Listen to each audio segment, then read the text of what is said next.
இந்த படத்துக்கு சம்மந்தப்பட்ட திரைத்துறைக்கு சம்மந்தப்பட்ட எல்லாருக்கும் வணக்கம்.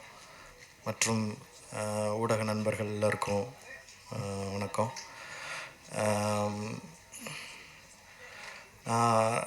அவர் ராஜமுருகன் அவர்களை வந்து குக்குனுடைய ஒரு கேரக்டருக்காக என்னை மீட் பண்ணார். அதான் ஃபஸ்ட் டைம் நான் அவரை மீட் பண்ணேன்.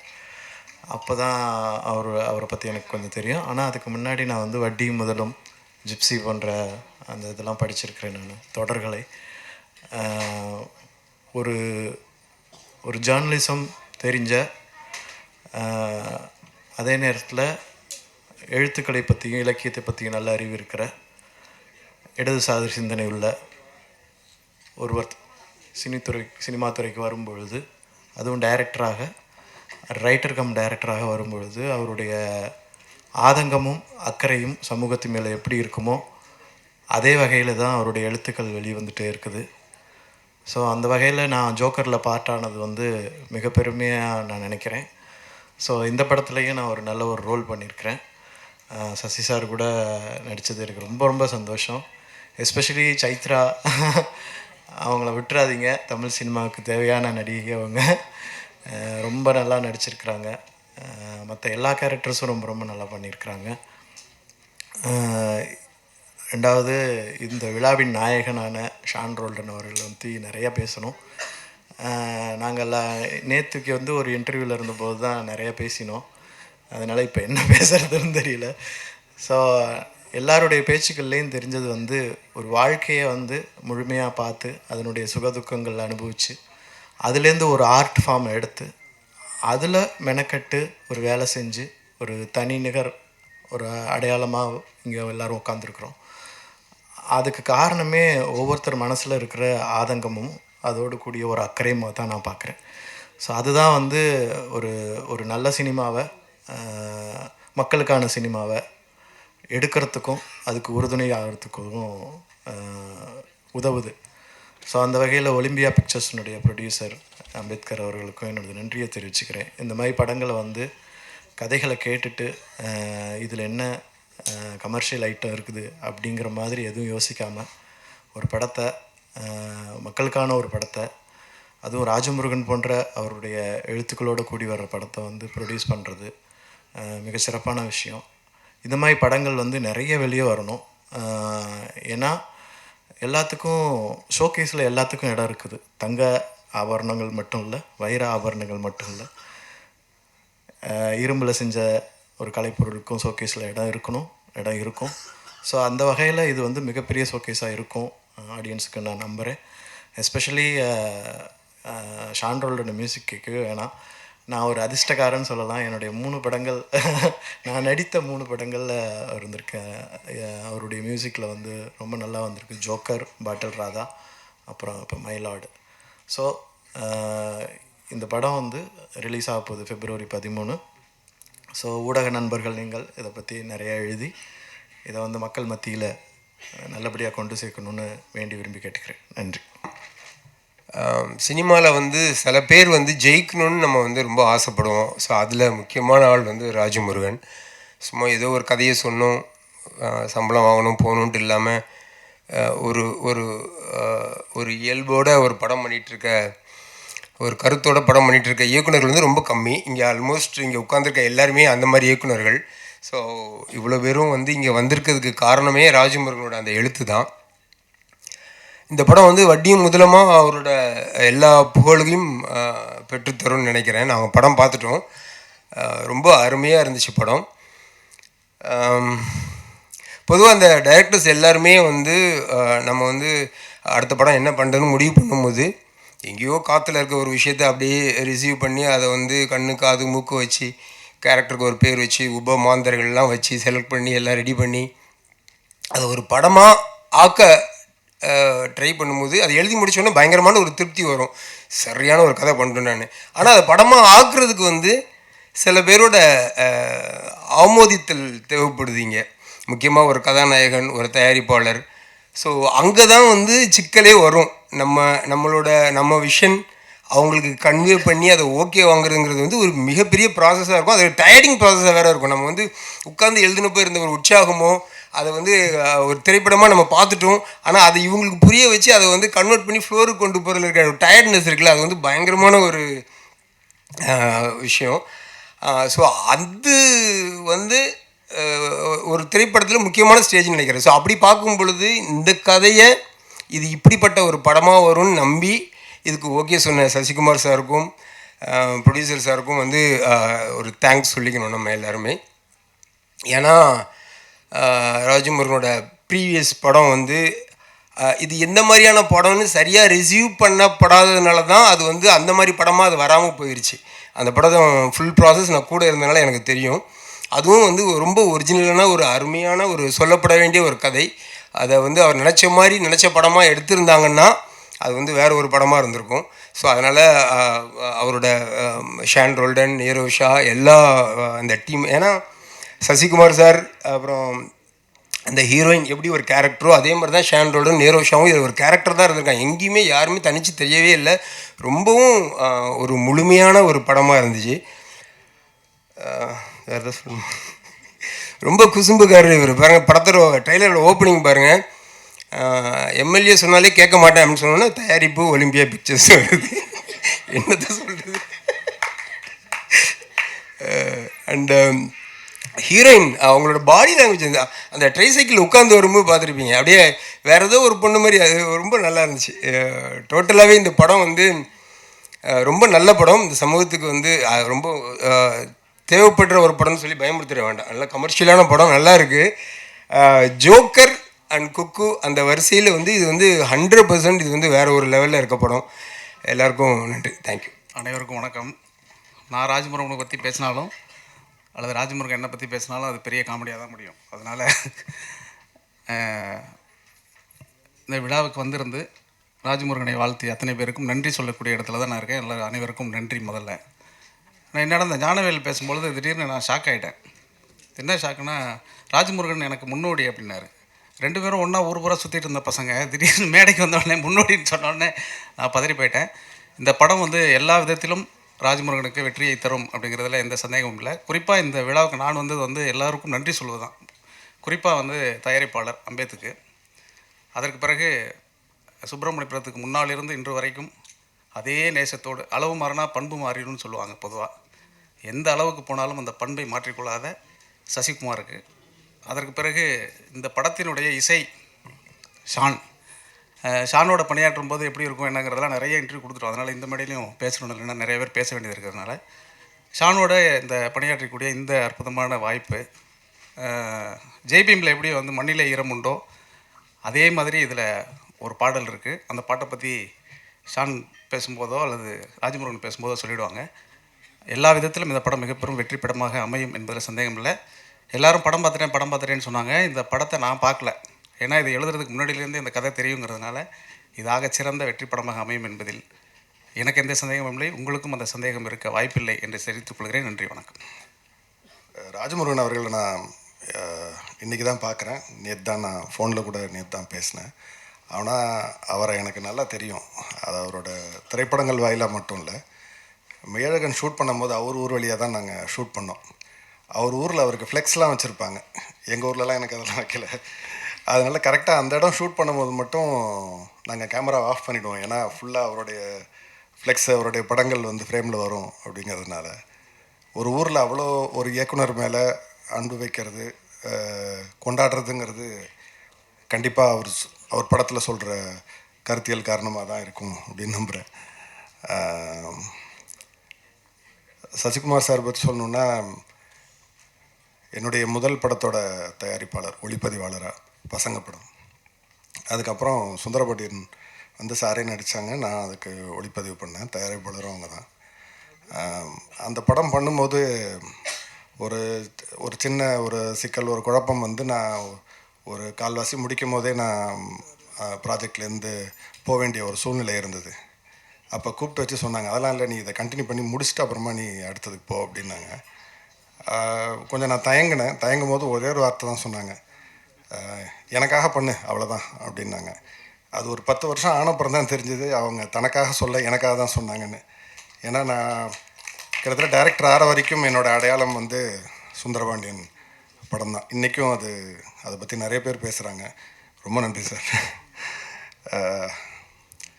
இந்த படம் அதாவது சசி சாரும் ராஜமுருகனும் சேர்ந்து ஒரு படம் பண்ண போகிறாங்கன்னொன்னே சில படங்களுக்கு தான் நமக்கு அப்படி தோணும். அதோட கதை என்ன, ஜானர் என்ன, அதோட பட்ஜெட் என்ன, எதுவுமே தெரியாது. இவங்க 2 பேர் சேர்றாங்கங்கிறப்பவே நம்ம மனசை நம்மளை நம்ப வச்சிரும். இந்த படம் கண்டிப்பாக நல்லாயிருக்கும், இந்த படம் ஓடணும் அப்படின்னு நமக்கே 1000 பிரச்சனை இருக்கும். ஆனால் அந்த படத்துக்காக நம்ம நல்லது நினைக்க ஆரம்பிச்சிருவோம். நேற்று ஆக்சுவலாக இந்த படத்தை பார்த்துட்டு அப்புறம் வாங்க அப்படின்னாரு. அவசியம் இல்லை, நிச்சயமாக அந்த படம் நல்லாயிருக்கும்னு எனக்கு தெரியும். எல்லாருக்கும் என்னுடைய வாழ்த்துக்கள். குறிப்பாக விழாவின் நாயகன் ஷால்ட்ருக்கும் என்னுடைய மனமார்ந்த வாழ்த்துக்கள். நன்றி. நேற்று 2 படம் பார்த்தேன். நேற்று காலையில் ஃபஸ்ட்டு ஒரு படம் பார்த்தேன். அந்த படம் எதேச்சியாக நான் எப்போவுமே காலையில் ஒரு 8 மணி 9 மணிக்கு எப்போவுமே காலையில் எழுந்திரிச்ச உடனே ஒரு படம் பார்ப்பேன். அது அப்படி எதேச்சியாக நான் வந்து சும்மா ஓடிடி பிளாட்ஃபார்முக்குள்ளே போய் நமக்கு என்ன தோணுதோ, எந்த ஸ்டில்லு பார்க்கணுன்னு தோணுதோ, எந்த படம் பார்க்கணுன்னு தோணுதோ அந்த படத்தை அப்படியே ஓட்டி ஒரு 10 நிமிஷம் பார்ப்போம். அந்த படம் நம்மளை உள்ளே இழுத்துச்சுன்னா அந்த படத்துக்குள்ளே ட்ராவல் ஆகும் அப்படின்ட்டு என்னோடய டெய்லி வழக்கமாக வச்சுப்பேன் நான். அப்படி நேற்று பார்த்த படம் வந்து ஒரு செவ்விந்தியர்கள் பற்றியான ஒரு படம் பார்த்தேன். பரி மை ஹார்ட் உடன் நீ அப்படின்னு சொல்லிட்டு ஒரு படம். அந்த படம் பார்த்து முடிச்சுட்டு ஒரு பெரிய ஒரு மாதிரி படம் முடிஞ்ச உடனே அந்த படம் கொடுத்த தாக்கம் வந்து ரொம்ப டிஸ்டர்ப் பண்ணிச்சு. நான் உடனே ஆஃபீஸுக்கு போய் என்னோடய அசிஸ்டன்ட் டைரக்டர்கிட்ட அந்த படத்தை பார்க்க சொல்லி அதை பற்றி டிஸ்கஸ் பண்ணிகிட்டு இருந்தோம். இந்த படம் பார்த்து முடிச்சதுக்கப்புறம் அதை பற்றி ஒரு டிஸ்கஷன்லாம் போனதுக்கப்புறம் நைட்டு ஒரு 11 o'clock வந்து அம்பேத்கரை வந்து இந்த படத்தை அனுப்பி விட்டார். இதை பார்த்துட்டு காலைல வா ஈவினிங் ஃபங்க்ஷனுக்கு வந்துருங்க அப்படின்னு சொல்லி. இப்போ இந்த படம் பார்த்தோம். எல்லாம் என் அசிஸ்டன்ஸோட சேர்ந்து அந்த படம் பார்த்தேன். ஏதோ தெரியல சம்மந்தம் இல்லாமல் இந்த 2 படத்துக்குமான ஒரு பயங்கரமான ஒரு கனெக்ஷன் இருந்துச்சு, பயங்கரமான ஒரு தாக்கம் இருந்துச்சு. கிட்டத்தட்ட நானும் என் அசிஸ்டண்ட்டும் பயங்கரமான ஒரு டிஸ்கஷனுக்குள்ளே போனோம். ஒரு 6-7 மணிக்கு தான் காலைல படுக்க போனோம். இந்த 6 மணியுமே இந்த 6 மணி வரைக்கும் இந்த உரையாடல் என்ன உரையாடல் இருந்துச்சுன்னா, 2 படங்களுமே வந்து மிகப்பெரிய தாக்கத்தை ஏற்படுத்தியிருக்கு. 2 படங்களும் வெவ்வேறு வடிவமான போராட்ட வடிவங்களை முன்வைக்கிற படங்கள்.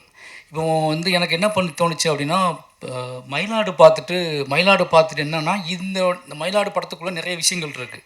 நான் வந்து இந்த படத்தோட தாக்கத்துலேருந்து பேசுறதுனால சொல்கிறேன். இது சரியா, இது தப்பா, இந்த முடிவு, இந்த வடிவம், எளிய மக்களோட கடைசி ஆயுதம், எளிய மக்களோட கடைசி முடிவு, இதை இப்படி முன்மொழியலாமா, இதை வைக்கலாமா அப்படின்னு சொல்லி ஒரு காரசாரமான விவாதத்துக்கு நாங்கள் தள்ளப்பட்டோம். எனக்கு என்ன அப்படின்னா, எங்கிட்ட நான் என்ன பதில் சொல்ல போகிறேன்னு சொல்லிட்டு என்னோடய உதவி இயக்குநர்கள் வந்து ரொம்ப காரசாரமான விவாதத்துக்கு அழைச்சிட்டு போனாங்க. ஒரு 6 மணி வரைக்கும் ஒரு பயங்கர டிஸ்கஷன். ஏன்னா நிறைய பேர்த்துக்கு இந்த முடிவு சரியா அப்படிங்கிற ஒரு பெரிய குழப்பம் இருந்துச்சு இந்த படத்தோட முடிவில்.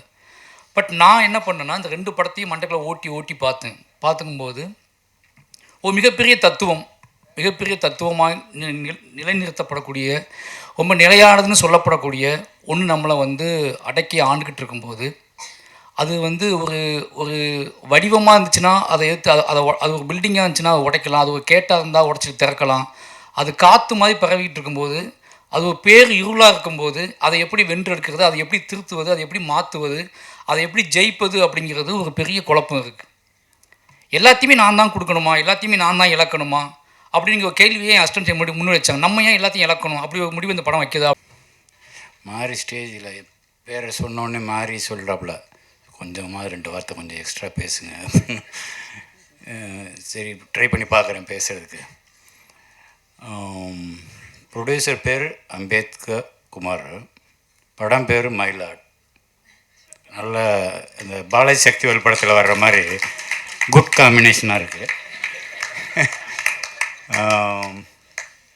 சார், நீங்கள் வந்து தயாரிப்பாளர் சொல்கிறேன், இன்னும் 2 படம் வந்து ராஜமுருகனை வச்சு படம் பண்ணிட்டீங்கன்னா கண்டிப்பாக உங்கள் ஆட்சியில் நீங்கள் அடுத்த மந்திரி ஆயிடுவீங்க. ஆக வேண்டிய கட்டாய சூழ்நிலைக்கு ஆளாயிடுவீங்க, அது நல்லா தெரியுது.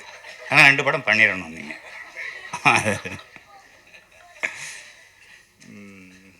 அப்புறம் சாண்டோடன்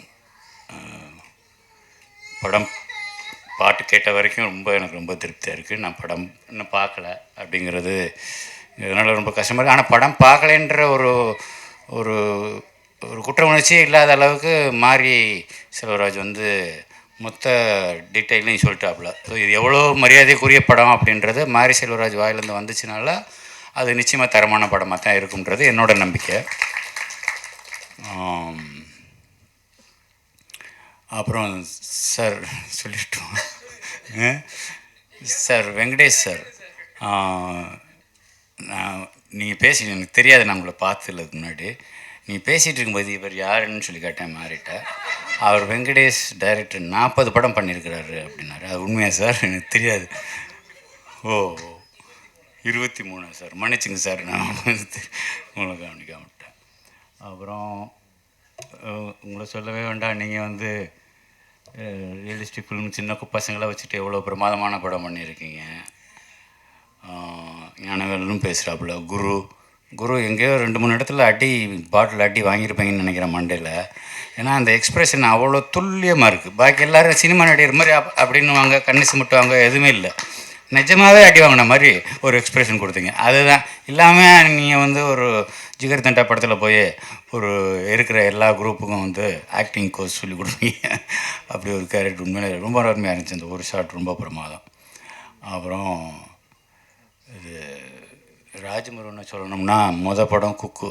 நான் ஞானவேல் வந்தாப்புல என்னன்னு தெரில. நானும் லிங்குசாமியும் போயிருந்தோம் பூஜைக்கு. மத்தியானம் பூஜை வச்சுருந்தாங்க ஒரு ஆஃபீஸில். மத்தியானம் கண்ணன் வந்து விகடன் கண்ணன் வந்து சொன்னாப்புல பூஜை கண்டிப்பாக வந்துடுங்க, பஸ் கொஞ்சம் டைம் எடுங்க, ஒரு 4 மணி வரைக்கும் கொஞ்சம் பொறுத்துக்குன்னு வேற ஒரு விஷயத்துக்காக பொறுத்துக்கன்னு சொல்லி அடக்கி வச்சு கூப்பிட்டு போனாப்புல. அப்போ தான் லிங்குசாமியை பார்த்தது. அப்போ படம் குக்குன்னு பேர் வச்சாப்புல. 2வது படம் ஜோக்கர், இப்போ மயிலாட். பொறுப்புணர்ச்சி இருக்க தான் செய்யுது. அதே சமயம் இவ்வளோ நக்கலாக வந்து டைட்டில் வைக்கிறதுன்றது அது ராஜமுருகனால் மட்டும்தான் முடியும். அதுக்கப்புறம் சசி சொல்லணும்ல, மெய்யழகன் டைரக்டர் வந்திருக்கிறாரு. அவருக்கு படம் பார்த்தேன் சார், ரொம்ப பிரமாதமாக இருந்துச்சு. சசி அந்த ராஜாதி ராஜாவா பாட்டு என்ன சாங், ராசாதி ராஜா, அந்த பாட்டுக்கு கோரியோகிராஃபரே வைக்கலன்னு நினைக்கிறேன். ஏன்னா அவ்வளோ பிரமாதமாக ஆடியிருக்கேன். டான்ஸ் பார்த்திங்கன்னா அடே கப்பா, இப்படி ஒரு டான்ஸ் நான் எங்கேயுமே பார்த்ததில்லை. நல்ல வேளை நான் மைக்கேல் ஜாக்சன் செத்து போயிட்டேன்.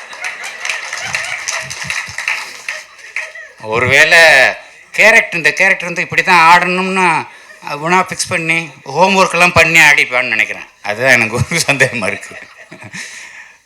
ஒரு சிலரை வந்து நமக்கு பிடிச்சி போச்சு. இப்போ மணி சார் எடுத்துங்களேன். மணி சார் படம் எல்லா படத்தையும் பார்த்தா அது நல்லா இருக்கோ நல்லா இல்லையோ, அவரை பிடிச்சிருக்கிறதுனால அந்த படம் நல்லா எது பண்ணியிருந்தாலும் அது நல்லா இருக்கிற மாதிரி தான் நமக்கு பிடிச்சவங்களுக்கு நமக்கு அப்படி தோணும். அப்படி தான் சசி என்ன படம் பண்ணாலும் அவர் தம்பி ஒரு சிஷியன்ற முறையில் அவன் என்ன பண்ணாலும் எனக்கு பிடிக்குது. அதுதான் அவன் மேலே நான் வச்சுருக்கிற பாசம், அவன் என் மேலே வச்சுருக்கிற பாசம். அந்த பாசம் உண்மையானதுனால தான் இந்த நக்கல் நையாண்டியெல்லாம். இல்லைன்னா வேறு ஆளாக அந்த மேலே பாலிஸ்டாக சொல்லிட்டு போயிடலாம். நல்லா பண்ணியிருக்கீங்க சார், சசி சார், சூப்பர் சார்னு சொல்லிட்டு போயிடலாம். அந்த பொண்ணு இது சுசீலான்னு ஒருத்தர் அந்த காடில், சுசீலானே சொல்லிடுறேன். அந்த பொண்ணு அடுத்த சினிமா நீங்கள் வேறு யாராவது மற்ற ஹீரோக்களில் நடிக்கிற ஹீரோ, உண்மையாக நடிக்க தெரிஞ்ச ஹீரோக்கள் கூட நடிக்க வேண்டிய ஒரு வாய்ப்பு வந்ததுன்னா அந்த ஹீரோக்கள் இதன் மூலமாக நான் ஒன்று தெரிவிச்சுக்கிறேன். அந்த ஹீரோக்கள் இந்த பொண்ணுக்கிட்ட ஜாக்கிரதையாக இருக்கணும் வேண்டியிருக்கு. ஏன்னா அவ்வளோ பிரமாதமான ஆர்டிஸ்ட். ஒரு கன்னட படம் பார்த்தேன், சும்மா ஒரு செலெக்ஷனுக்காக பார்க்குறம்போது ஒரே ஒரு சீன் தான் பார்த்தேன். அதில் கிட்டத்தட்ட ஒரு 4 நிமிஷம் ஓடுது அந்த ஒரே காட்சி, ஒரே ஷாட். அந்த ஒரே ஷாட்டில் அவ்வளோ ஆக்ரோஷமான நடிப்பு. குட்டி குண்டியாக இருந்துட்டு இவ்வளோ தூரம் இவ்வளோ ஆக்ரோஷமாக நடிக்கிறாள் யார் இந்த பொண்ணு அப்படின்னு சொல்லி ரொம்ப ஒத்து கவனிக்க வேண்டிய அளவுக்கு அவளோட பெர்ஃபார்மன்ஸ் இருந்தது. மிகப்பெரிய வாழ்த்துக்கள்மா, நீ ரொம்ப நல்லா வரணுன்றது என்னோடய வேண்டுதலாகவும் இருக்குது. ஸோ விழாவின் நாயகன் சாம்க்கு என்னோடய வாழ்த்துக்கள். படத்தை பார்க்க பாரதி வந்திருக்கிறாப்புல, பாரதி சொல்ல வேணாம். அவங்க 2 பேருக்கும் அவருக்கு ராஜமுருகனுக்குனா ஸ்பெஷலாக வார்த்தையில் ஒதுக்கி வச்சுருப்பாப்புல. ராஜமுருகன் படம் வரும்போது இந்த வார்த்தையில் போட்டுக்கலாம் அப்படின்னு சொல்லி அதில் அவங்களுக்குள்ள ஒரு அண்டர்ஸ்டாண்டிங் இருக்குது. நம்மலாம் கேட்டோம்னாக்கா ஒரு 4 நாள் கழித்து ஏதோ ஒன்று அனுப்புவாப்புல, அப்புறம் கொஞ்சம் வற்புறுத்தினதுக்கப்புறம் நல்ல வரிகள் வந்து சேரும். ராஜமுருகனுக்கு ஆட்டோமேட்டிக்காக கொடுத்துருவார், அதில் ஒன்றும் சந்தேகம் இல்லை. வேறு என்ன சொல்கிறது, மொத்தத்தில் இந்த படம் பார்க்கணும் அப்படின்னு ஒரு நம்ம ப்ரொடியூசர் வந்து தேட்டரில் பார்த்துக்கிறேன்னே 13ஆந்தேதி நைட்டு ஊருக்கு போகிறேன், தேட்டரில் பார்த்துக்கிறேன், இல்லை தனியாக பார்த்துருங்க சொல்லி கேட்டிருக்கிறாரு. ராஜமுருகன் நேற்று கூப்பிடும்போது போக முடியல, நான் ஊருக்கு போகிறதுக்குள்ளே கண்டிப்பாக நான் தனியாக பார்த்துட்டு உங்களை கூப்பிட்றேன் சார். அடுத்து உங்களை மந்திரியாகவே பார்த்துடலாம். ஸோ படம் சம்மந்தப்பட்ட அனைவருக்கும் என்னோட மனமார்ந்த நல்வாழ்த்துக்கள். ரொம்ப நன்றி என்னையை கூப்பிட்டதுக்கு. ரொம்ப நாளுக்கு அப்புறம் ஒரு ஃபங்க்ஷனுக்கு வந்துட்டு கொஞ்சம் மன நிறைவோட, கொஞ்சம் பாரங்கள் குறைஞ்சி, கொஞ்சம் லேசான மனசோட போகிறது. மாரி செல்வராஜ் அடிக்கடி சொல்கிறது, 4 பேரோட கலந்து பேசுங்க, தனியாக இருக்காதீங்க, தனிமையில் இருக்கிறாதீங்க. இப்போ போய் மேடையில் பேசுனீங்கன்னா கொஞ்சம் 2 வார்த்தை 4 வார்த்தை ஜாஸ்தி பேசுங்க அப்படின்னு சொன்னதெல்லாம் மாரி செல்வராஜ் வந்து இப்போ என்னோடய வழிநடத்தி மாதிரி தான் ஒரு நட்பு எங்கள் 2 பேருக்குள்ளே போய்கிட்டு இருக்குது. அது தொடரும்ன்ற ஒரு நம்பிக்கை இருக்குது. ஸோ அனைவருக்கும் என்னுடைய நல்வாழ்த்துக்கள். ராஜமுருகன், அடுத்து நீங்கள் வம்பு நீங்கள் வந்து எடுத்துக்கிட்டே இருங்க, உங்களை ரசிக்கிறதுக்கு ஒரு கூட்டம் இருக்குது. அதனால் நீ மயிலாடுன்னு வைங்க, ஜோக்கர்னு வைங்க, இனிமேலுக்கு கிணப்ப கிருப்ப எது வச்சாலும் உங்கள் படத்தை பார்க்க வர்றதுக்கு தயாராக இருக்கிறாங்க ஜனங்க. வாழ்த்துக்கள். நன்றி. எல்லாருக்கும் வணக்கம். நான் தமிழில் பேசுகிறதுக்கு ட்ரை பண்ணுறேன். ஏதாவது தப்பாக பேசினா மன்னிச்சிடுங்க. ஃபஸ்ட்டே சொல்கிறேன். ஃபர்ஸ்ட் ஆஃப் ஆல் இங்கே இருக்கிற எல்லா பெரிய டிரெக்டர்ஸ்க்கு ரொம்ப ரொம்ப நன்றி. ராஜு சாருக்காக எங்களோட சினிமாக்காக வந்து நீங்கள் இங்கே வந்து பேசினது, சினிமா பார்த்து அதை பற்றி பேசினது, அண்ட் என்னோடய பெர்ஃபார்மன்ஸ் பற்றி பேசினது. I don't know, I think Bala sir பேசும்போது எனக்கு அழுகே வந்துச்சு. என்ன, I am very grateful. Thank you sir, it means a lot. You have no idea. எனக்கு எப்போவுமே தமிழ் ஒரு ஆஸ் அ லாங்குவேஜ் ரொம்ப ரொம்ப பிடிக்கும். ஐ திங்க் அந்த interest, I think it ட்ரான்ஸ்ஃபார்ம்ட். And then நான் இங்கே வரும்போது அந்த இன்ட்ரெஸ்ட்லேருந்து நான் கற்றுக்கிறதுக்கு இப்போ ஆரம்பிச்சிட்டு இருக்கேன். So I am very very grateful. I am very happy. நீங்கள் எல்லாருமே இந்த ப்ராடக்ட் பார்த்து அதை பற்றி பேசிட்டு இருக்கீங்க. ஆனால் எனக்கு மட்டும் ரா இன்க்ரீடியன்ஸ் மட்டும் தெரியும். இது ஸ்டார்ட் பண்ணும்போது ராஜு சருக்கு நான் தேங்க்யூ சொல்லணும். பிகாஸ் சார் என்னை வந்து மீட் பண்ண வரைக்கும் ஆக்சுவலி அவர் ஒர்க் பற்றி எனக்கு அவர் ஒர்க் தெரியும், ஆனால் அது அவர் ஒர்க்குன்னு எனக்கு தெரியாது. ஸோ அவர் ஒரு நாள், நான் ஆக்சுவலி ஒரு மந்த்க்கு முன்னாடி அவர் என்ன இந்த ப்ரொடக்ஷன் மேனேஜர் கால் பண்ணார். அப்போது நான் ஒரு கன்னட படத்தில் ஆக்ட் பண்ணிட்டு இருந்தேன். ஸோ ஐ செட் அந்த டேட்டில் நான் ஃப்ரீ இல்லைன்னு நான் சொன்னேன். ஸோ ஹீ செட் ஓகே அப்படியா சரி அப்படி சொன்னிட்டு திரும்பி ஒரு மந்த்துக்கு அப்புறம் அவர் பெங்களூருக்கு வந்துட்டார். வந்து அந்த மேனேஜர், மேம் சார் பெங்களூரில் இருக்காரு, உங்கள் மீட் பண்ணுவோன்னு சொல்லிட்டு இருக்காரு, என்ன பண்ணுவீங்க அப்படி. So then I was very scared. ஐயோ இப்போ என்ன பண்ணுறது, ஓகே அட்லீஸ்ட் மீட் பண்ணிவிட்டு அதுக்கப்புறம் இல்லான்னு சொல்லலாம். பிகாஸ் எனக்கு தமிழ் வராது. ஸோ 3 BHK அப்போ சைன் பண்ணிட்டு இருந்தேன். நான் நினச்சேன் ஓகே அது இன்னும் கொஞ்சம் நாள் ஆகுது. ஸோ அப்போது தமிழ் கற்றுக்கிட்டு பண்ணலாம், இப்போ வேணாம் அப்படி. சார் வந்தார், கம்ப்ளீட்டாக தமிழில் நரேஷன் கொடுத்தாரு. ஆனால் நரேஷன் கொடுக்குற before that he started telling, நான் டோபிங்கிற ஒரு படம் பார்த்தேன் சைத்ரா, அது பார்த்து நீங்கள் தான் இந்த கேரக்டர் அதுக்காக நான் வந்துட்டு இருக்கேன் அப்படி சொன்னார். ஸோ எனக்கு அதுக்கப்புறம் நான் அவர் மீட் பண்ணதுக்கு முன்னாடி கூகுள் பண்ணி, ஓ இந்த படம் இவர் இது ரைட்டரா, இந்த படம் டிரெக்டர் இவரா, இந்த லிரிக்ஸ் இவர் எழுதிட்டாரா. So I didn't know. I was so happy to know that such a big director came down to narrate this story to me. அங்கிறது எனக்கு பெரிய விஷயம் sir. As an artist it gives me an immense pleasure and I'm grateful. And நான் சொன்னேன் sir எனக்கு தமிழ் தெரியாது, நீங்கள் ஸ்ட்ரைட்டாக போய் ஒரு கோவில்பட்டி பொண்ணு பண்ணுவீங்க, என்ன பண்ணோன்னு நீங்கள் பண்ணுவீங்க சைத்ரா, எனக்கு தெரியும். இது ஃபர்ஸ்ட்லேருந்து ஆரம்பிச்சிலிருந்து இல்லை வரைக்கும் அதுதான் சொல்லிட்டு இருக்காரு. அவர் கூட நான் இன்னொரு பர்சனுக்கு ரொம்ப ரொம்ப தேங்க்யூ சொல்லணுன்னா, எங்கள் சினிமாவோட கோ டைரக்டர் அருண் செல்வ பாண்டி சார். இந்த ஆக்சென்ட் இருக்கட்டும், இந்த இந்த இந்த பொண்ணு மாதிரி அந்த பாடி லாங்குவேஜ் எல்லாமே நான் எப்போவுமே கொஸ்டின்ஸ் கேட்டிருப்பேன். இவங்க ரெண்டு பேருமே என்ன பண்ணார்னா, எனக்கு தமிழ் தெரியாது, ஆனால் அவர் எல்லார்கிட்டையும் இந்த எங்கள் cinema assistant directors Vishnu, Deepali, Nagaraj, Praveen எல்லார்கிட்டையும் அவர் கூட தமிழில் பேசணும். என்ன பேசினாலும் பரவாயில்ல, அவர் தமிழ் பேசும்போது யாரும் கிண்டல் பண்ணக்கூடாது. இந்த மாதிரி ஒரு இது I think he informed all of them. நான் என்ன பேசினாலும் அவர் கிண்டல் பண்ணல. ஸோ அதனால தான் என்னோட confidence I think it kept growing and I could speak and at least learn. So Pandi சாருக்கு நான் தேங்க்யூ சொல்லணும். எல்லா சீன்ஸ்லேயும் அவர் பேஷண்ட்டாக எனக்கு அந்த தமிழில் டிஸ்கிரைப் பண்ணி நான் அது கன்னடாவில் ரைட் பண்ணி, so I used to do that. So அதுக்கு I'm very very grateful.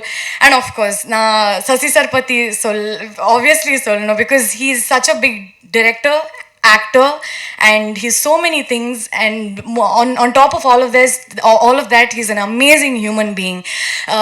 எனக்கு எங்கேயோ அது என்னோட ஃபர்ஸ்ட் தமிழ் படம், ஃபர்ஸ்ட் தமிழ் எக்ஸ்பீரியன்ஸ் ஆன செட் அங்கிறது எனக்கு ஃபீல் பண்ண விடல.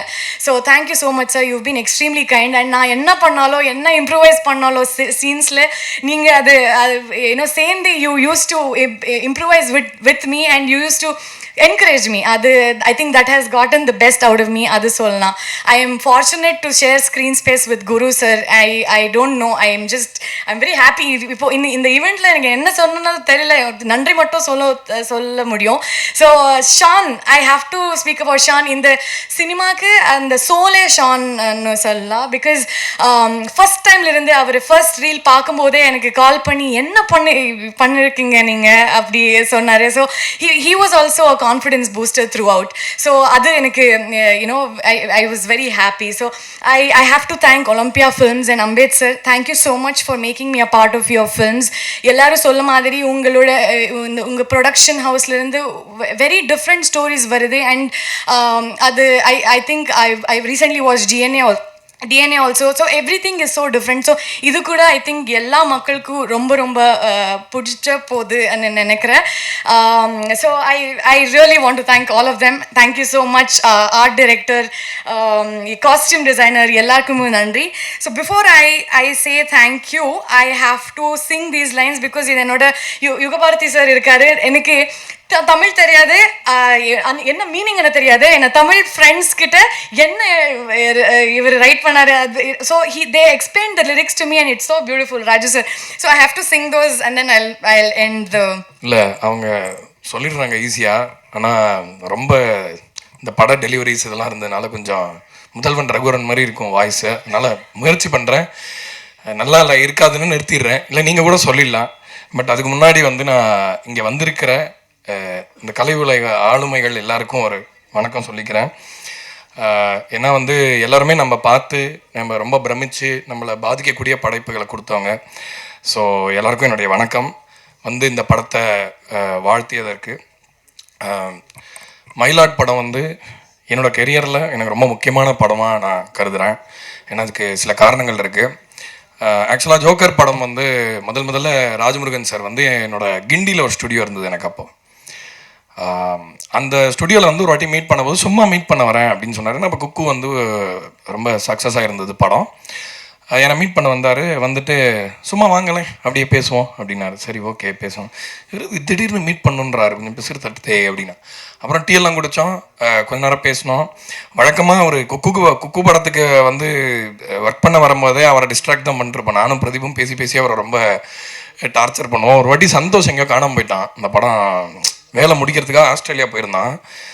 அவர் ஒரு வாட்டி எங்களை பார்க்க வந்தார். பிரதீப் வீட்டில் தான், நானும் பிரதீப் உட்காந்து பேசிகிட்டு இருக்கோம். அவர் வந்தார், மீட் பண்ணுமா அப்படின்னு அதே மாதிரி வந்தார். திரும்ப அங்கே கனெக்ட் பண்ணிடுறேன். நாங்கள் ஏதோ பேசுகிறோம், பிரதீப் பேசுகிறான், அவரும் பேசுகிறாரு. ஆனால் எனக்கு ஏதோ ஒன்று புரியுது, தட் அவர் ஏதோ ஒன்று சொல்ல வந்திருக்காரு, ஆனால் நாங்கள் சொல்ல விடாமல் ரொம்ப அவரை என்கேஜ் பண்ணிருக்கோம் அப்படின்னு. ஒரு 3 மணி நேரம் ஆச்சு. அப்புறம் தயங்கி கிளம்பும்போது இந்த பாய்லாம் சொல்லுவோம்ல, அது மாதிரி ஒரு 10 பாய் முடிஞ்சிச்சு.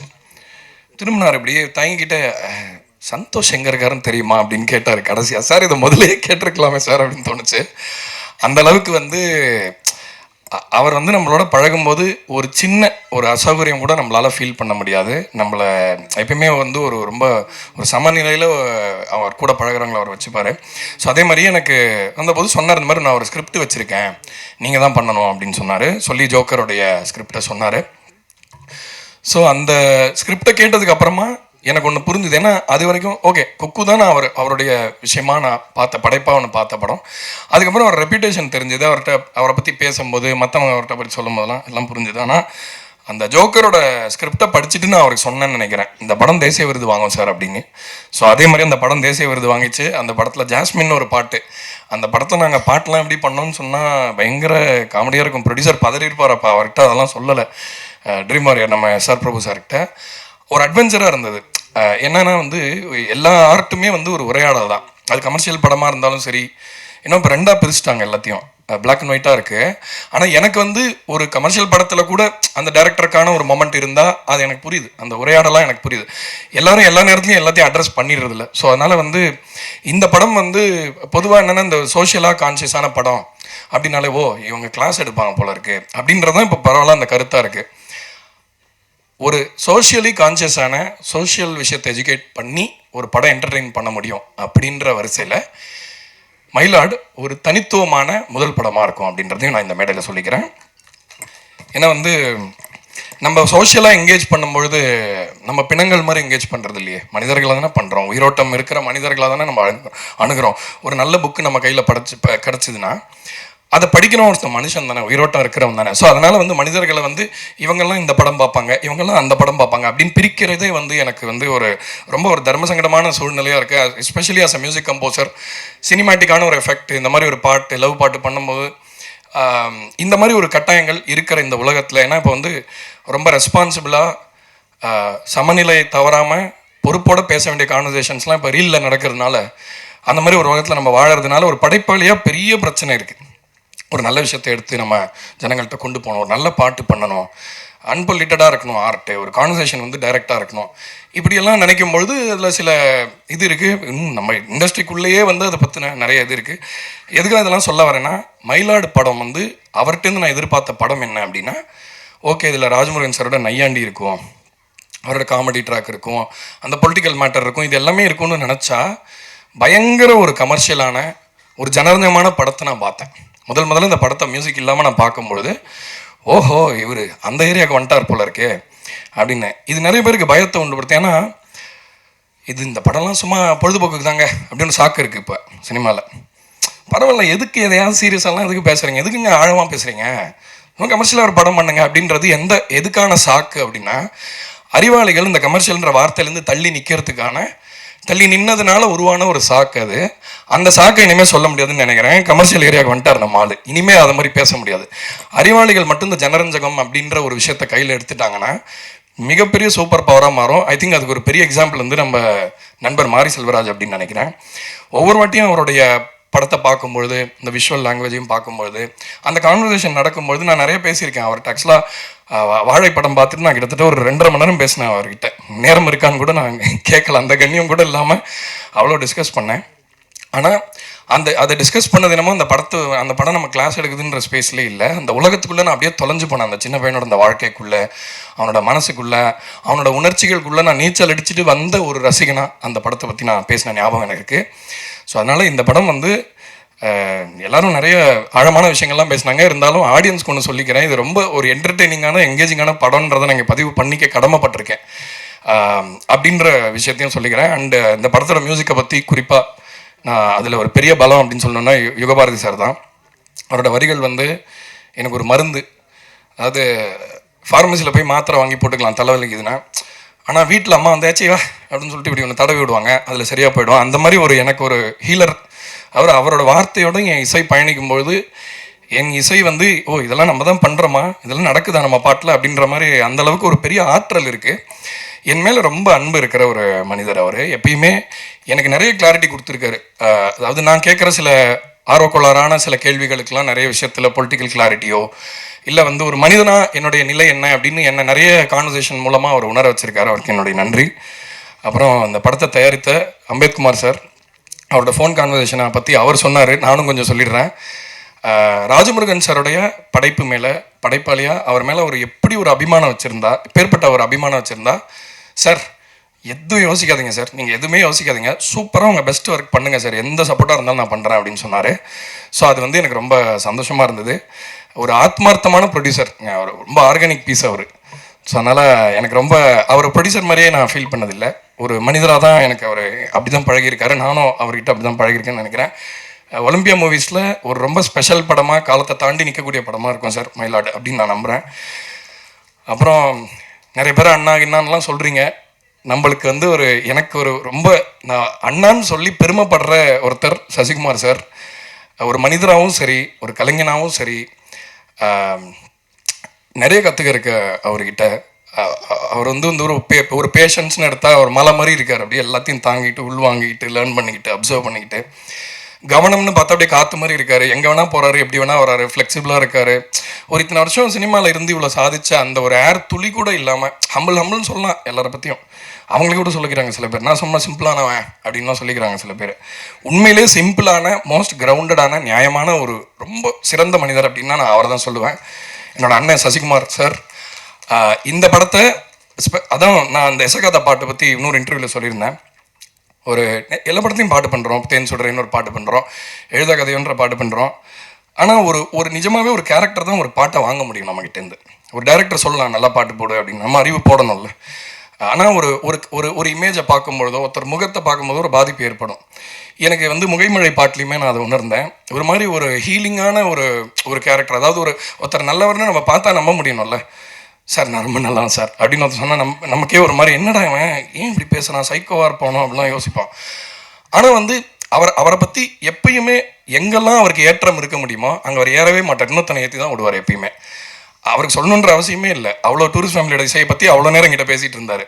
பட் எனக்கு தெரியும் அவர் அந்த படத்துக்கு பெரிய பலம்னு. அதே மாதிரி மயிலாட் படத்துடைய மிகப்பெரிய ஒரு பலம் எங்கள் சைடில் வந்து ஒரு 1000 யானைகள் நிற்கிற மாதிரி நான் ஒரு ஃபீல் பண்ணுறேன் சசி சாரோட ப்ரெசன்ஸை. இந்த மாதிரி படத்தெல்லாம் யாராவது எழுதுனீங்கன்னா தயவுசெய்து அவர்கிட்ட மட்டும்தான் போங்க, அவர் மட்டும்தான் பண்ண முடியும். வேறட்டையாக பண்ணவும் முடியாது, அவங்களும் விரும்ப மாட்டாங்க. அதனால் நல்ல படங்கள், நல்ல கதாபாத்திரங்கள், ஒரு மேஸ்குலைனான ஒரு கேரக்டர்ஸ், ஒரு வாழ்க்கையை முழுசாக பார்த்த ஒரு மிடில் ஏஜில் இருக்கிற அந்த மனிதனுடைய அந்த பாயிண்ட் ஆஃப் வியூ வந்து சினிமாவில் ரொம்ப மிஸ் ஆகுது. நம்ம கல்ட்டுன்னு சொல்கிற எல்லாருமே வளர்ந்த மனிதர்களோட இதுதான். டீனேஜ் பருவம்ன்றது மட்டுமே சினிமாவோட மையம் கிடையாது. ஸோ அதனால் வந்து சசி சார் அந்த ஒரு இடத்த வந்து ரொம்ப ஹோல்ட் பண்ணுறாருன்னு நினைக்கிறேன். நிறைய படைப்பாளிகளுக்கு அவர் பெரிய ஒரு ஹோப்பாக இருக்கார். ஸோ ரொம்ப நன்றி சார். திரும்ப இந்த படம் நம்மளுக்கு ஒரு வெற்றி படமாக இருக்குன்றது அந்த நம்பிக்கை எனக்கு இருக்குது. கண்டிப்பாக அது ஒரு வாரத்தில் நடந்துடும். ஸோ அதுக்கப்புறம் நம்ம செலிப்ரேட் பண்ணுவோம். ஸோ குரு சோமசுந்தரம் சார் அகெயின் ஜோக்கரில் வந்து ஒரு சீன் இருக்குது. அவர் ஒய்ஃப் கிட்ட போயிட்டு அவர் முதல்ல ஹாஃப் எப்படி இருக்குன்னா ஏன்னா மென்டல் மாதிரி இருக்கா அந்த ஆள் அப்படின்னு. திடீர்னு ஒய்ஃப்கிட்ட பேசும்பொழுது அப்படியே ஃப்ளிப் ஆவார். அதாவது எனக்கு ஞாபகம் இருக்குது, இதே பிரசாத் ஸ்டுடியோவில் நான் சொன்னேன் வந்து அவர் ஒரு பெரிய ஸ்டாருங்க, ஒரு பெரிய ஒரு வெட்டரன் ஆக்டர். அதாவது வந்து ஒருத்தர் வந்து இவர் இல்லைன்னா இனிமேல் என்ன பண்ணுறது அப்படின்ற கேள்வி வரும்ல, அந்த இடத்துல தான் அவர் இருக்காருன்னு நினைக்கிறேன். அப்பேற்பட்ட ஒரு மேலிபிளான ஒரு ஆக்டர், அவ்வளோ இன்ஸ்பைரிங். அவர் முகத்தை பார்த்தாலே மியூசிக் வரும். செல்லம்மா பாட்டுலாம் அவரோட எக்ஸ்பிரஷன் பார்த்தோன்னே வந்துருச்சு அப்படியே டியூனு. அந்த மாதிரி ஒரு நடிகர், நான் ரொம்ப வியக்கிற ஒரு ஆர்டிஸ்ட். பாட்டில் ராதாவும் அவருக்காக பண்ணியிருந்தேன். அண்ட் கடைசியாக ஒன்று சொல்லிக்கிறேன். நான் அதான் மியூசிக் பற்றி எதுவுமே பேசலைன்னு நினைக்கிறேன். பட் நான் ரொம்ப உணர்ச்சி வசப்பட்டேன்னு நான் எல்லாரும் பேசுகிறத பார்த்து எனக்கும் சைத்ரா பற்றி சொல்லாமல் இருக்க முடியாது. நான் வந்து இந்த படம் முதல் பார்த்துட்டு ரொம்ப சர்ப்ரைஸ் ஆனது அவங்கள பார்த்து தான். ஏன்னா எனக்கு தெரியும் அவங்க ஆல்ரெடி பண்ண படங்கள் பார்த்துருக்கேன். பட் இந்த ஒரு கோவில்பட்டி பொண்ணாக வந்து என்னால் இமேஜின் பண்ண முடியல உண்மையிலேயே. சரி ஓகே எதாவது பண்ணியிருப்பாங்க அப்படின்னு பார்த்தா ரொம்ப நான் இம்ப்ரெஸ் ஆனேன். I think you are just mat. ஏன்னா ஒரு கலைஞனாக இருக்கிறதுக்கு கொஞ்சம் பைத்தியம் பிடிக்கணும் கண்டிப்பாக. ஒரு எக்ஸென்ட்ரிக் அப்படின்னு ஒரு ஜோனுக்கு போனால் தான் வந்து நம்ம ரொம்ப அந்த பொசஸ்டாக ஒரு ஆர்டிஸ்ட்டாக இருக்க முடியும். அந்த கேரக்டரை உள்வாங்க இந்த மோல்டால் ரொம்ப பாதிக்கப்பட்டிருந்தாங்கன்னு என்னால் சொல்ல முடிஞ்சிச்சு.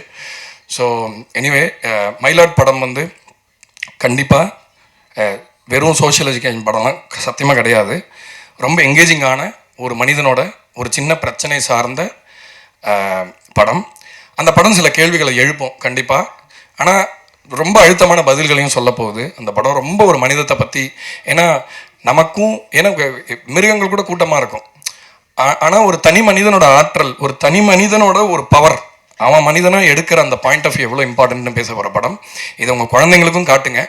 இந்த படம் வந்து ரொம்ப ரொம்ப ஒரு முக்கியமான, நம்ம தமிழ் சினிமா ஆடியன்ஸ் மிஸ் பண்ணிடக்கூடாது, தமிழ் உணர்ச்சி இருக்கிற படம், தமிழ் உணர்வு, அதாவது நம்ம தமிழ் உணர்ச்சியை கடத்தக்கூடிய ஒரு படமாக தான் நான் இதை பார்க்குறேன். இந்த படத்தோட மியூசிக் உங்களுக்கு ரொம்ப பிடிக்கும்னு நினைக்கிறேன். 2 பாட்டு தான் ரிலீஸ் ஆகிருக்கு. என்டையர் ஆல்பம், இதோட ஸ்கோர், இதில் உழைச்ச அத்தனை மியூசிஷியன்ஸ்க்கும், இன்னும் 2 பாடல்கள் எழுதிய ராஜமுருகன் சாருக்கும், அவரும் 2 பாட்டு எழுதியிருக்காரு, ரொம்ப ஸ்பெஷலான 2 பாடல்கள். இங்கே மீனாட்சி இளையராஜா வந்திருக்காங்க. இந்த படத்தில் ஒரு கிளைமேக்ஸ் பாட்டு பாடியிருக்காங்க, ரொம்ப பேசப்படும்னு நினைக்கிறேன் அந்த பாட்டு. மற்ற இசைக்கலைஞர்கள், தொழில்நுட்பமாக இந்த படத்துக்கு மிக்ஸ் பண்ண அஸ்வின் ஜார்ஜான், என்னோட அசிஸ்டன்ட் சபரி, எல்லாருக்கும் தேங்க்ஸ் சொல்லிக்கிறேன். ஏன்னா இந்த படம் கண்டிப்பாக ஒரு ட்ரீட்டாக இருக்கும். கண்டிப்பாக தேட்டரில் போய் Feb 13th பாருங்கள். இந்த படத்துக்கு உங்கள் சப்போர்ட், நீங்கள் சப்போர்ட் பண்ணுங்கன்னு நான் கேட்கல, உங்கள் சப்போர்ட் தேவை இந்த படத்துக்குன்னு சொல்லி உரையை முடிச்சுக்கிறேன். வணக்கம். பத்திரிகையாளர்கள், எல்லாம் நண்பர்கள் எல்லாருக்கும் என் வணக்கத்தை தெரிவிச்சுக்கிறேன். ரொம்ப நன்றி. இயக்குநர்கள் எல்லாம் வந்தது ராஜமுருகனுக்காக தான். இவங்க எல்லாம் வந்தது ராஜமுருகன் அவரை பாராட்டுறதுக்காக வந்திருக்காங்க. ஸோ அவங்க எல்லாத்துக்கும் நான் நன்றியை தெரிவிச்சுக்கிறேன். மை லார்ட் அப்படின்றது இந்த டைட்டில் அவர் வழக்கமாக எல்லா படத்துலையும் வைக்கிற ஒரு டைட்டில். ஆனால் மை லார்ட், நான் அடிக்கடி அவர் சொல்லுவார், இது கோர்ட் ட்ராமா இல்லை, இன்டர்வியூவில் சொல்லும்போது இது கோர்ட் ட்ராமாவா, கோர்ட்டை பற்றி இல்லை மை லார்ட் அது கிடையாது. ஸோ அதை நான் சொல்லிடுறேன். மை லார்ட் அப்படின்றது இது கோர்ட் ட்ராமா கிடையாது. ஒரு 10 நிமிஷம் தான் கோர்ட் வரும். ஆனால் ஒரு அதிகாரத்தை, தண்டிக்கக்கூடிய அதிகாரத்தை ஒரு கடைக்கோடி இருக்கிற ஒரு மனுஷனுக்கு கொடுத்தா அவன் என்ன பண்ணுவான், அவன் அதை வச்சுட்டு என்ன பண்ணுவான்னு சொல்கிறது தான் மயிலாடு. மயிலாடுன்றது அந்த கடைக்கோடி மனுஷனை, அந்த ஒரு நபர் முத்துச்சிற்பியை குறிக்கிற அந்த வார்த்தை தான் மயிலாடு. அதுதான் இந்த படத்துக்கான, இந்த டைட்டிலுக்கான ஒரு விளக்கமாக நான் நினைக்கிறேன். அப்படி தான் அதை வச்சுருக்கோம். ஸோ இதுதான் மயிலாடான ஒரு படம். முதல் வந்த எல்லா இயக்குநர்களுக்கு நன்றியை தெரிவிச்சுக்கிறேன். அப்புறம் எங்களுக்குள்ளே ஒரு போட்டி இருந்தது. பாலான ரொம்ப வந்ததுக்கு ரொம்ப நன்றினே. இன்னும் வருத்தமும் இருந்தது. என்னென்னா, நீங்கள் வரமாட்டீங்கன்னு நான் சொன்னேன் அவர்கிட்ட. பாலானனை கூப்பிட்றேன் அப்படின்னா, இல்லை வரமாட்டார், நீங்கள் எதுக்கு அவரை உங்களை தொந்தரவு பண்ணக்கூடாது தான், வேறு ஒன்றும் இல்லை, நீங்கள் தொந்தரவு பண்ணக்கூடாது அப்படின்னு சொன்னேன். இல்லை வந்துட்டால் என்ன தருவீங்க, வந்துட்டால் நீங்கள் என்ன கேட்டாலும் தருவேன் அப்படின்னு வேறு சொன்னேன் நான். அப்புறம் வந்தவொடனே சந்தோஷப்படுறதா இல்லை வந்துட்டார் என்ன கேட்க போகிறாரோ தெரியாது அப்படின்ற ஒரு இதில் இருந்தேன். நீங்கள் வந்து பாராட்டினதுக்கு ரொம்ப நன்றினே. அந்த டான்ஸை பற்றி சொன்னீங்க, அது சத்தியமாக நான் கொரியோகிராஃப் பண்ணதில்லை. கொரியோகிராஃப் சொன்னது ஏன்னா அது அந்த கேரக்டர் அப்படி தான் ஆடணும் அப்படின்னு சொல்லிட்டாங்க. ஸோ அதனால தான் அப்படி ஆடணும். அது 2 நாள் 1 நாள் எடுத்தாங்கண்ணே. அதுவே வச்சு ரொம்ப கஷ்டப்படுத்திட்டாங்க. முதல் டேக் ஓகே, எல்லாம் சிரித்து ஓகேன்னு அப்படின்ட்டோம். கடைசி டைரக்டர் வந்து ஓகேன்னு சொல்லிட்டு எல்லாம் கைதட்ட ஆரம்பிச்சிட்டோம். ஃபஸ்ட் டேக்லேயே ஓகே பண்ணிட்டோம்டான்ட்டு. அதுக்கப்புறம் வந்து சொன்னார், இல்லை முத்துச்சிற்பி சிரிச்சிட்டான், அதனால் அவன் சிரிக்கக்கூடாது, சீரியஸாக பாடணும்னு மறுபடியும் எடுத்தாங்க. அது 1 நாள் ஆச்சு, மறுநாள் தான் அது ஓகே ஆச்சு. ஸோ அதுதான் அதுக்கு காரணம். இன்னொன்று என்ன சொல்லணும்னானே, இங்கே என்னை எல்லாம் வாழ்த்துனாங்க. இந்த வாழ்த்தெல்லாம் எனக்கு சேரக்கூடாதுனே, உங்களுக்கு தான் நான் சேரணும். நீங்கள் பார்த்து சந்தோஷப்படணும். முதல் நான் சேதுவில் நடித்தேன், ஒரு அசிஸ்டன்ட் டைரக்டராக வந்தேன். இந்த அசிஸ்டன்ட் டைரக்டர் இந்த வாழ்த்தெல்லாம் உங்களுக்கு நான் பெற்றுக் கொடுத்ததா நீங்கள் நினச்சிக்கணும். அது உங்களுக்கான வாழ்த்து தான். அது நான் இவ்வளோ தூரம் கொண்டு வந்தது. ரொம்ப நன்றி. நான் வந்தது எங்களை வாழ்த்துனதுக்கு ரொம்ப நன்றி. இந்த படம் எப்போ வரும்னு நீங்கள் கேட்டுட்டு இருந்தீங்க. நீங்கள் தான் கேட்டீங்க, எப்படியாவது அடுத்து டூரிசமுக்குள்ள அடுத்து அந்த படத்தை கொண்டு வா அடுத்த படத்தை இதோ கொண்டு வந்துட்டோம்னா, இழுத்து கொண்டு வந்தாச்சு. ரொம்ப சந்தோஷம். மாறி உங்களுக்கும் சந்தோஷம். அண்ணன் சொல்லும்போது நான் ரொம்ப சந்தோஷப்பட்டேன். அவருக்கு எல்லாம் நீங்கள் வந்து இப்போ எனக்கு வழி நடத்துவர் மாரி செல்வராஜ் அப்படின்னு சொல்லும்போது, எங்கள் இயக்குனருக்கு நீங்கள் வழி நடத்துறது எனக்கு ரொம்ப சந்தோஷம். அதே மாதிரி உங்கள் இயக்குனருக்கு இப்போ நான் வழி நடத்திட்டுருக்கேன். அதுதான் உண்மை. உங்கள் இயக்குனருக்கு ஸோ நம்ம மாற்றிக்கிட்டோம், அவ்வளோதான். நம்ம சொன்னால் அவங்க கேட்க மாட்டாங்க, நீங்கள் சொன்னாங்க அவர் கேட்பார், நான் சொன்னால் அவர் கேட்பார். அதனால் கரெக்டாக இதாகிடுச்சு. ஸோ அது எல்லாருக்கும் நன்றியை தெரிவிச்சுக்கிறேன். வந்த எல்லாருக்கும் நன்றி. சோமு சார், நான் 2வது படம், ஃபஸ்ட்டு படம் வரல, ரொம்ப சிறப்பாக நடிச்சிருந்தார். அந்த நாக்கா அப்படின்ற கேரக்டர், கதிர்வேலன் அப்படின்ற கேரக்டரை பத்திரிக்கையாளர் எப்படி இருப்பாங்க, எந்த உண்மையாக இருந்து எப்படி இருப்பாங்கன்றதை அப்படியே இது பண்ணார். உங்களோட நடித்தது எனக்கு ரொம்ப சந்தோஷம் சார்.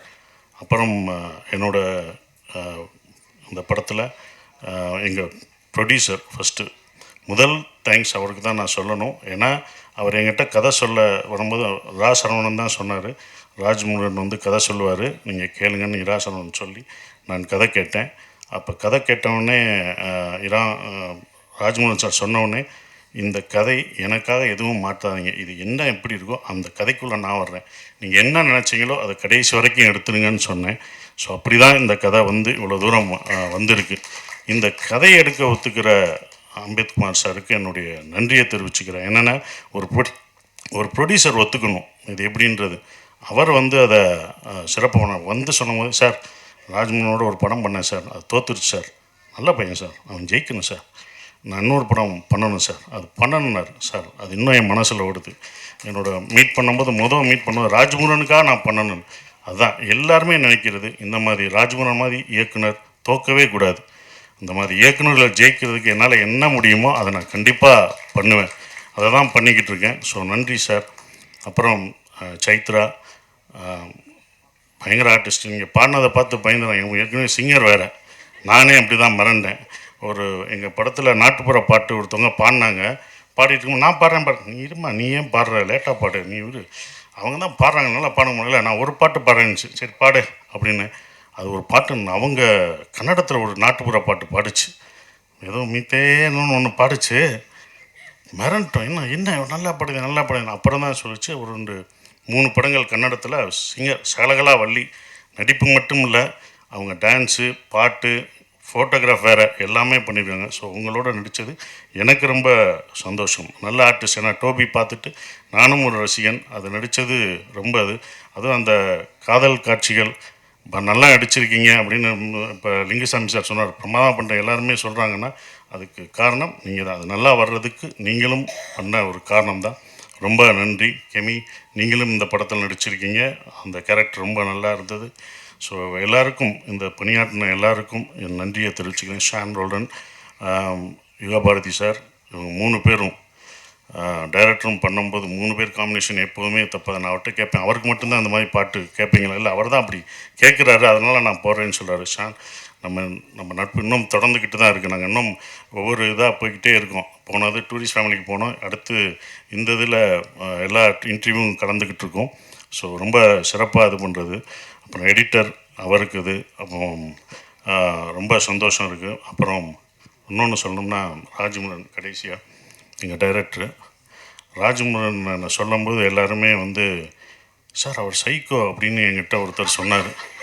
என்னடா சைக்கோன்ட்டாங்க சார், அவர் சைக்கோ ஆச்சு, அவரோட எப்படி சார் பண்ணுவீங்க அப்படின்னு நான் கதை கேட்க வரும்போது அப்படியே பார்க்கணும். கதை கேட்டு 2வது தடவை இன்னொரு தடவை கரெக்ஷன் பண்ணிட்டு ஒரு வருஷன் சொன்னார், சைக்கோவா அப்படின்னு. சரி, ஃபஸ்ட்டு டே போகும்போது நானும் அப்படி நினச்சி, ரொம்ப ரசிச்சிருக்கிறீங்க, அவங்க ஒய்ஃபு அப்படி இல்லை, ஓகே, அவங்க வீட்டுக்காரம்மா சிரிக்கிறாங்க. உடனே என்னடா சைக்கோன்றாரு. முதல் நாள் ஷூட்டிங் எப்போ பார்த்தேன், என்னடா பண்ணுறாங்கன்னு பார்ப்போம், 2 நாள் பார்ப்போம் அப்படின்னு நினச்சி 2ஆவது நாள் பார்த்தேன். ரொம்ப நல்லா தான் இருந்தார். இவர் நடிக்கிறாரா? 3ஆவது நாளும் பார்த்தேன், நடிக்கிறாரா? அப்புறம் பிரச்சனைகள் வரும்போது என்கிட்ட டக் டக் கதவை தட்டும். என்னோடய ரூம் கதவை தட்டினா, சரி இன்றைக்கி ஏதோ ஒரு பிரச்சனை சார், ஒரு பிரச்சனை நடந்து போச்சு. என்னடா சைக்கோன்னாங்க, இவர் இந்த பிரச்சனையை ஹேண்டில் பண்ண மாட்டேங்கிறார், நம்ம தான் பண்ணணுமா, சரி பண்ணுவோம் அப்படின்னு சொல்லி. ஏன்னா ஒரு கட்டத்தில் படம் நிற்கிற மாதிரி இருந்தது. ஏன்னா ஒரு ஆர்டிஸ்ட் நடிக்க வேண்டியது, அந்த ஆர்டிஸ்ட் நடிக்காதனால அது ஒரு மிஸ் அண்டர்ஸ்டாண்டிங்னால அந்த நடிகர் நடிக்க முடியாமல் போனும்போது நாங்கள் பேக்கப் ஆகி கிளம்ப வேண்டியதாக இருந்தது. யாரை கூப்பிடலாம், என்னடா ஆபத்துக்கு யார் இருந்தும்போது யாரை கூப்பிடலான்னு அப்புறம் தான் சொன்னேன், எங்க சோமு நீங்கள் என்ன சொன்னாலும் கேட்பாரா அப்படின்னா. கடைசியாக வந்து சேர்ந்ததான் இல்லை கேட்பார், அந்த கேரக்டர் அவர் நடிக்க கேளுங்க, நீங்கள் கேட்டானே உடனே அடித்தார். சார் நான் ஃப்ரீயாக இருக்கேன், நீங்கள் உடனே வாங்க. அவர் கதையெல்லாம் சொல்லலை. இல்லைங்க, அவர் எல்லாமே சோமு வந்து எல்லா ஸ்கிரிப்டும் படிச்சுட்டு அதை 10 நாள் ஓட்டிட்டு அதுக்கப்புறம் தாங்க நடிக்க வருவார் அப்படின்னாப்புல. இல்லை நீங்கள் கேளுங்க, நமக்கு ஆபத்தாகிடுச்சுன்னு அப்புறம் ஃபோன் பண்ண உடனே வந்தார். அவர் கதை எதுவுமே கேட்கல, சோமு எதுவுமே கேட்கல, வந்து நடித்து என்னென்னு அங்கே டெவலப் பண்ணது தான். ஸோ ரொம்ப நன்றிங்க. ஏன்னா இந்த மாதிரி டேரக்டருக்கு நீங்கள் சப்போர்ட் பண்ணணும்னு வந்ததுக்கே உங்களுக்கு நான் முதல் நன்றியை சொல்லணும். ரொம்ப இது பண்ணது. இப்படிப்பட்ட ஒரு சைக்கோன்னு முடித்தேன்ல, இந்த சைக்கோவோட நானும் இப்படி அமைதியாக இருக்கான்னு இந்த சைக்கோவோட நடித்தேன். ஆனால் எங்கேயுமே இல்லை, எல்லாம் தப்புன்னு தெரிஞ்சுது. அப்புறம் தான் படம் முடிஞ்சு நான் இந்த படத்தை பார்க்கும்போது தான் இந்த தமிழ் சினிமா மேலே அவர் எவ்வளோ சைக்கோவாக இருக்கார், இது இது இது தரமான படங்கள் கொடுக்குறதுல எவ்வளோ சைக்கோவாக இருக்கிறான்னு அதுக்கப்புறம் தான் தெரிஞ்சுக்கிட்டேன். உண்மையிலே சைக்கோ நீங்கள் இல்லை, உங்களை சுற்றி உள்ளவங்க தான் சைக்கோவாக இருக்காங்கன்றது அதுக்கப்புறம் எல்லாருக்கும் தெரிஞ்சது. அந்த சைக்கோவில் திருத்தறதுக்கு இவர் பாடுபடுறாருன்னு தெரியுது. நிச்சயம் வெற்றி பெறுவீங்க. நாங்கள் அடுத்த இந்த படம் கதை சொல்லும் போதே நான் வந்து அடுத்து ஒரு படம் அவருக்கு நான் பண்ண போகிறேன், இன்னொரு படம், அடுத்த படம். ஏன்னா இந்த படம் பண்ணும்போதே ஒரு கதை சொன்னார், அந்த கதையை நான் ஓகே பண்ணிட்டேன். அப்புறம் சார் என்ன சார் அப்படி அந்த ப்ரொடியூசர் அதுக்கப்புறம் பேசுகிறேன்னு கொஞ்சம் வருத்தப்பட்டார் அடுத்த ப்ரொடியூசரை பற்றி. நான் சொன்னேன், அந்த ப்ரொடியூசர் பண்ணுறாங்களோ இல்லையோ, இந்த படம் ஜெயிக்குதோ தோக்குதோ எனக்கு தெரியாது, ஆனால் உங்களுக்கு நான் படம் பண்ணிக்கிட்டே தான் இருப்பேன். வெற்றி தோல்விலாம் கிடையாது. என்றைக்கும் ஒரு படம் தோக்கலாம் ஜெயிக்கலாம், ஆனால் ஒரு இயக்குனர் தோக்கவே கூடாது. அவனுக்கு என்றைக்கும் வெற்றியாக தான் இருக்கணும். இயக்குனருக்கு வாழ்க்கையில் தோல்வியே கூடாது, அவன் படம் தான் தோக்கும் ஜெயிக்கும் அப்படின்னு சொல்லி வந்த எல்லாருக்கும் என் நன்றியை தெரிவிச்சுக்கிறேன். நன்றி.